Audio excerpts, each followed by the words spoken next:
mhlawumbe ngezwa ukuthi utshana isikolo sakithi sila yabona kasikho ngoba ngizwa kubizwa Dzimitsa kodwa ngase ngidibana naye insizwa ebizwa ngoDzimitsa insizwa yasuka kithi yona siyakhe ngapha kochini thina sile kuwadwana kusiphoso asiyacela ichurch nali ibe khona manje ikhona namanje vele namanje ikhona ngicabanga ukuthi kube abantwana bala. So ngokwakho uthi lumcimbi njengoba namhlanje ula uthi mhlawumbe masi wenza olandelayo sihambe awufike phakathi emaphandleni le awufike emaphandleni siyalidinga siyalidinga kasilibone siyashota namhlanje amasiko alahleka alahlwa yini kodwa liwabambile liwazi singenisene emgwaqweni masilahleka nako phela umcimbi uyawubona na hayi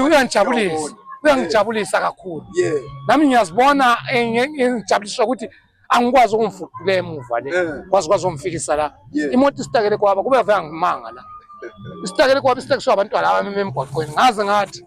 nazi manje yedinga umakanika usupompa sempompa ngizama ukuqalisa iviri ndinda umakanika yabona kodwa ke ngiyafisa ukuthi lungapheleli la esente alungene emaphandleni bafowethu alungene emaphandleni siyalidinga ngizwile abizwa amatshitshi la ngizwile abizwa amatshitshi sinawo amatshitshi kodwa uba nawo wethu kasiwazi ngengqindlela ukuthi akaza produce siyadinga ukuthi aproduce ngale ndlela engizwe ibizwa la siyabonga nkosi abantwana ngabethu sibazele mfowethu siyangibani ibizo isibongo nguSizile igama ngumkhululi Sizile ngibuya kwela koSiphoso le kompangazini yebo iwadi yami ngiwadi 1 mina isikolo sami kuyisikhobo umakhelwane lesson reflects mina ngikuzalwa ngisempisini siyabonga hawo lami ngiyazibongela mfowethu ulukuthole namhlanje ngicela ukulizwa izwakala kithi siyabonga